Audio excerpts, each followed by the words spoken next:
नमस्कार, स्वागत है आप सभी का मेरे YouTube चैनल आसान पल में। आज के इस एपिसोड में हम एक विशेष विषय के बारे में चर्चा करेंगे जिसका नाम है झुंझुनाहट। जी हाँ, जिसे हम झुनझुनी भी कह सकते हैं या झंझनाहट भी कह सकते हैं। तो जिन लोगों को भी ये समस्या होती है, ज़रूरी नहीं कि वो बीमार ही हों या फिर स्वस्थ हों।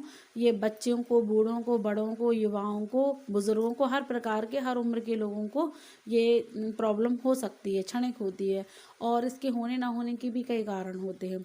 कई बार तो ऐसा होता है कि हम भले ही स्वस्थ हैं, लेकिन हम काफ़ी देर तक, ज़्यादा समय तक हम एक ही पोजीशन में बैठे रहते हैं, तो हमारे शरीर में ब्लड सर्कुलेशन और जो ऑक्सीजन होती है, तो ये ठीक से हमारे शरीर में नहीं पहुंच पाती है।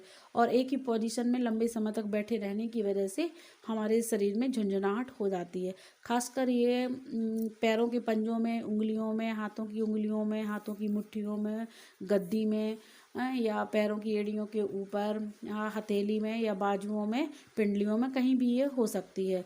तो ये कुछ देर के लिए होती है। तो जब होती है तो इसकी पहचान क्या होती है कि वहाँ पर मोटा मोटा गद्दा सा हमें महसूस होता है। और जब हम इसको चोट पहुँचाते हैं उस हिस्से को या चकोटी काटते हैं, तो हमें वहाँ मोटा मोटा महसूस होता है। हमें वो नॉर्मल स्किन से वहाँ की स्किन थोड़ा डिफरेंट लगती है। तो ये उसकी वजह होती है। और हम अपना कोई भी काम करते हैं या खड़े हो रहे हैं अचानक से, या कि कोई भी काम कर रहे हैं, तो हम सहज ही वो काम नहीं कर पाते हैं।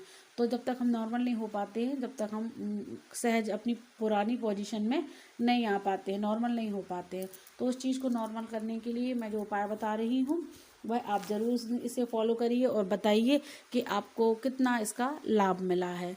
और इसकी दूसरी वजह ये भी होती है कि बहुत से लोग ऐसे होते हैं कि जो बीमार होते हैं, तो ये झुंझुनाहट बीमारी की वजह से भी हो सकती है, या शरीर में कोई भी विटामिन्स की कमी या खून की कमी की वजह से या कमज़ोरी की वजह से भी ये झुंझुनापन हो सकता है। तो सबसे पहले मेरी सलाह यही होगी कि आप डॉक्टरी सलाह लेवें, आप अपना ट्रीटमेंट करवाइए और ट्रीटमेंट का आप लाभ लें। और दूसरा जो मैं उपाय बता रही हूँ आपके लिए, तो पहला आपने दवाई का आपको ध्यान देना है। दूसरी चीज़ ये है कि कोई भी स्वस्थ इंसान है या अस्वस्थ भी है, तो आपको क्षणिक आराम के लिए या नॉर्मल होने के लिए आपको झुनझुनी के इलाज के लिए क्या करना है कि आप जिस भी पोजीशन में खड़े हैं, बैठे हैं, उठ रहे हैं या सो रहे हैं, जिस भी पोजीशन में हो, कोई बात नहीं है, आपको अपने हाथों की उंगली से 27 लिखना है। जी हाँ, 27, आपको 27 लिखना है, 27 लिखना है, बस एक ही बार लिखना है।